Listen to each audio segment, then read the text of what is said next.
جراح الأمة الثكلى تنادي فهبوا يا بني قومي أسودا أعيدوا للدنا أمجاد عصر.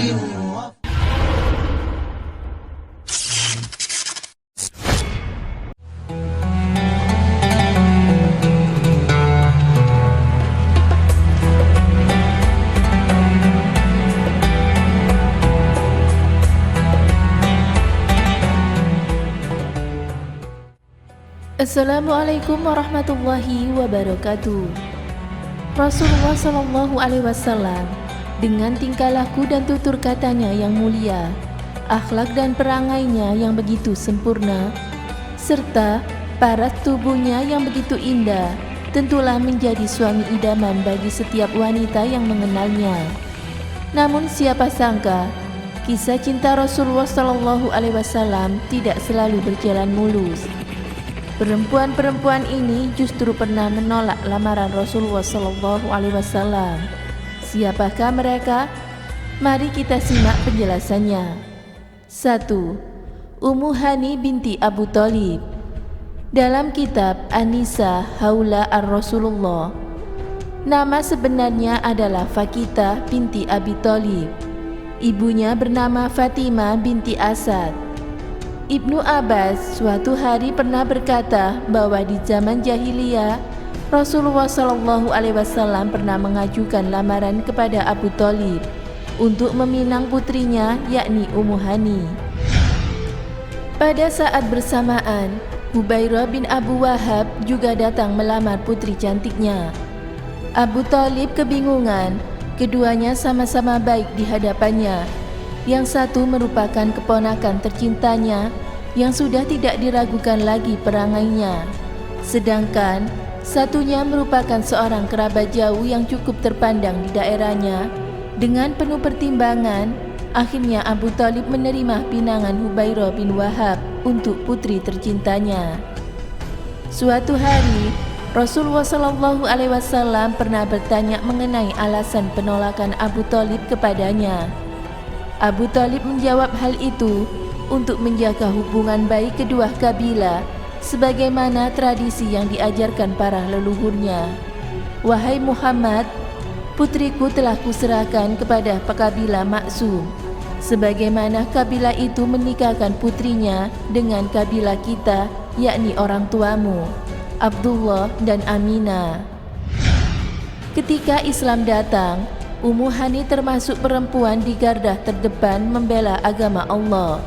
Namun suami tercintanya, Hubairah, tetap teguh pada keyakinan nenek moyang. Mereka pun berpisah dan Ummu Hani menjadi janda. Untuk yang kedua kalinya, Rasulullah Shallallahu Alaihi Wasallam melamarnya kembali, dan Ummu Hani menjawab sambil berlinang air mata, "Wahai Rasulullah, engkau lebih kucintai dari pandangan dan pendengaranku. Demi Allah, aku mencintaimu di masa jahiliyah, terlebih lagi pada saat ini. Tapi kini aku telah renta, sedang hal seorang suami sangatlah besar. Aku tak ingin merepotkanmu, wahai Rasulullah. Aku khawatir jika aku berbakti pada suami, aku akan lalai terhadap kewajibanku pada anak. Dan jika aku berbakti kepada anak-anakku, aku takut aku akan lalai kewajibanku pada suami." Rasulullah Shallallahu Alaihi Wasallam memahaminya. Lantas dengan lirih beliau bersabda, "Terpujilah wanita yang mengasihi anak-anaknya yang masih kecil, serta sangat berhati-hati atas tugasnya sebagai seorang istri." 2. Duba'ah binti Amir. Dalam kitab Tabaqat Kubra, Ibnu Abbas suatu hari bercerita bahwa Duba'ah binti Amir, seorang wanita Arab tercantik di Mekah, dinikahkan dengan Hauza bin Ali Hanafi yang kemudian meninggal dunia. Duba'ah kemudian mewarisi kekayaan yang sangat besar dan kembali menikah dengan Abdullah bin Zidan Taimi. Dari pernikahan itu, mereka tidak dikaruniai anak sehingga ia meminta suaminya untuk menceraikannya. Setelah bercerai, Duba'ah kembali menikah dengan seorang laki-laki yang bernama Hisham bin Muhira dan dikaruniai seorang anak yang bernama Salama, yang merupakan salah satu sahabat terbaik Rasulullah SAW. Setelah Hisham meninggal, Rasulullah melamar melalui Salama dan Salama menjawab, "Wahai Rasulullah, ibuku telah renta. Namun, akan kutanyakan pada ibu perihal hal ini." Sesampainya di rumah, Salama berkata kepada ibunya, "Rasulullah SAW melamar ibu." Duba'ah bertanya, "Apa jawabanmu?" Salama berkata, "Aku menjawab, akan kutanyakan pada ibu." Duba'ah berkata, "Wahai anakku, apalagi yang perlu kau tanyakan? Kembalilah dan katakan ya." Salamah kembali menemui Rasulullah SAW, tetapi beliau tidak berkata apa-apa. 3. Safiyah binti Bashama. Ibnu Abbas berkisah bahwa Rasulullah SAW pernah melamar Safiyah binti Bashama, yang sesungguhnya adalah seorang tawanan. Rasulullah SAW memberikannya pilihan, "Jika engkau bersedia, menikahlah denganku. Jika tidak, kembalilah pada suamimu." Dia menjawab, "Aku memilih suamiku." Maka beliau membebaskannya dan Bani Tamim mengutuknya. Dalam kitab Tabaqat Kubra, Mujahid menjelaskan bahwa jika Rasulullah SAW melamar dan ditolak, beliau tidak mengulangi lamarannya.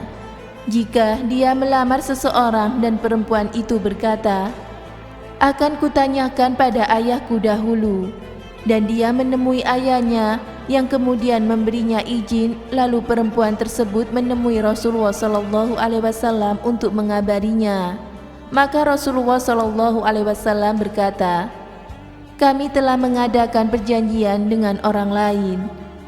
Semoga kisah ini bermanfaat. Wallahu a'lam bishawab.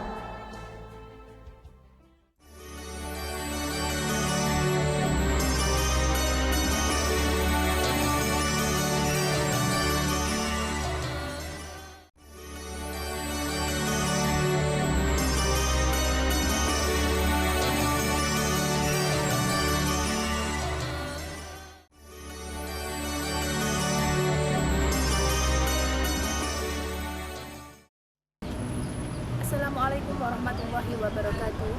Rasulullah SAW adalah manusia agung dan soleh. Tentu banyak sekali wanita yang ingin menjadi istri Rasulullah SAW. Namun siapa yang menyangka ternyata seorang Nabi Muhammad SAW juga pernah ditolak oleh wanita, layaknya seperti laki-laki yang lainnya. Tercatat ada 3 wanita yang menolak Rasulullah SAW. Yang pertama adalah Ummu Hani. Ummu Hani adalah cinta pertama Rasulullah SAW ketika Rasulullah remaja dan belum diangkat menjadi nabi ataupun rasul. Ummu Hani menolak cinta Rasulullah SAW karena Ummu Hani telah lebih dulu dilamar oleh laki-laki lain. Jadi Ummu Hani tidak bisa menerima lamaran Rasulullah SAW. Lalu pada waktu Fathul Mekah, Rasulullah SAW kembali melamar Ummu Hani karena pada saat itu Ummu Hani sudah menjanda. Namun apa jawaban dari Ummu Hani? Sangat mengejutkan sekali.